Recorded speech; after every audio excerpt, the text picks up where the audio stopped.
Davis Churchill, Cabinet Secretary for Roads and Transport. Rebecca Miano has actually left her office. She has put up an office in Olokalao. She even tried to summon the ACK Church for a seminar on tourism to bribe them to campaign for the UDA candidate. And the ACK parish minister stood her off. She had called them for a seminar in Naivasha. I don't know what ACK church officials have to do with the tourism in Kenya. She has left her office. She is actually working from Olokalao. Nixon Coril, the Principal Secretary, State Department of Lands. Patrick Mariru, Principal Secretary, State Department for Defense. Alex Wachira, very notorious. He has even removed the transformers from Mbere and taken them to Olokalao. The transformers he took to Mbere during the Mbere by-election, he has now removed them and taken them to Olokalao. Joseph Bogwa, the Principal Secretary for State Department for Roads. All roads in Nyandarua, in all the neighboring constituencies, have stalled. But in Olokalao, he is there launching roads. Mary Mudhoni, the Principal State Secretary for Public Health, she was having, with Aden Duale, a medical camp and demanding IDs before people are treated. I don't know what an identity card would inform when you are treating somebody. I thought they are supposed to take their blood pressure, their temperature, and their sugar levels.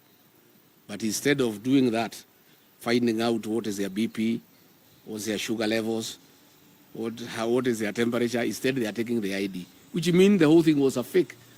They just wanted to take IDs from the gullible people of Olokalao. Anan Wangombe, the Principal Secretary for State Department for Gender. Mr. Philip Mainga, the Managing Director of Kenya Rails Corporation. He brought a fake train in Olokalao after 45 years absence, you know, and it knocked a few vehicles because there are no signs anywhere. You know, I'm asking the people of Olokalao to avoid that train. It's a disaster in the making. Charles Karondo, the chairman of the Communication Authority, he has come to Olokalao for 3 months. He's the one actually doing voter bribery at night.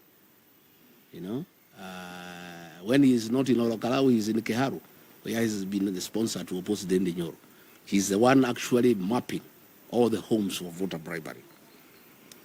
Mr. Ethokon, before you can threaten to cancel the election because of voter bribery, can you summon these state officers and pull them out of Olokalao and let the law take its course? Don't be a crybaby. Why are you crying about voter bribery when the culprits are known and the law is in place? What are you telling the people of Kenya? You are crying to Kenyans to do what? You are the one who is supposed to take action against these people. Then you are shouting, oh, this election I can cancel, there is too much voter bribery, oh, there could be violence. You are the one charged with the responsibility of managing elections in Kenya, not the Kenyan people. What do you want the people of Olokalao to do? I just wonder, yesterday, the fake deputy president and leader of majority Kevani Ichung'wa summoned deputy county commissioners in Gilgil and told them to create an infrastructure today to meet chiefs and assistant chiefs who shall be given money for bribery on Sunday night and election night to go and bribe people in every house. So the chiefs and the assistant chiefs will be meeting Kindiki and Ichung'wa today. And Ichung'wa did tell them that they are in charge of IBC. In fact, Ichung'wa went ahead to tell the government officials that they have bought a house in Karen for Mr. Ethokon at 80 million. Ethokon did not have a house in Nairobi, he was living in Turkana. I want to challenge the chairman of IBC to confirm whether he has moved to Karen and how did he purchase this house. He has been in office for a year.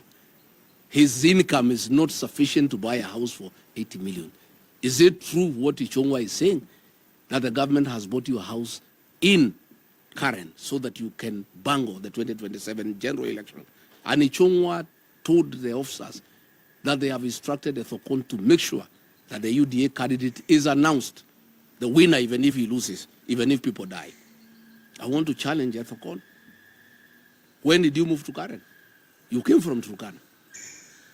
You came to my neighborhood at a house of 80 million. Where did you get the money to buy a house for 80 million? It must be what Ichung'wa is saying, that they bought you the house and you do what they want. Mwangi Kujori has been calling the presiding officers and threatening them, offering them money to bungle the election. And those who refuse, he is intimidating them. That he has instructions to make from William Ruto to make sure the election is won.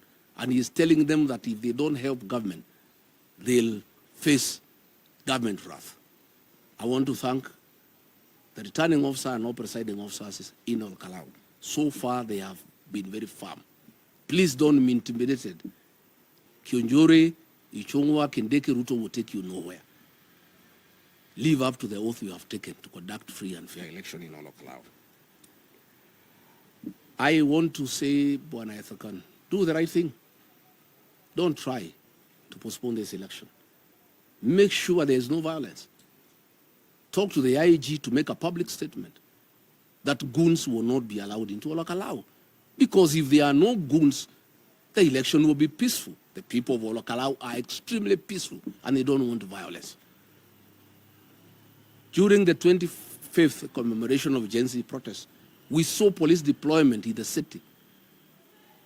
How come they cannot secure a simple constituency in Olkalau from goons, to the extent that the IBC chair is crying that he needs to postpone elections because of anticipated violence?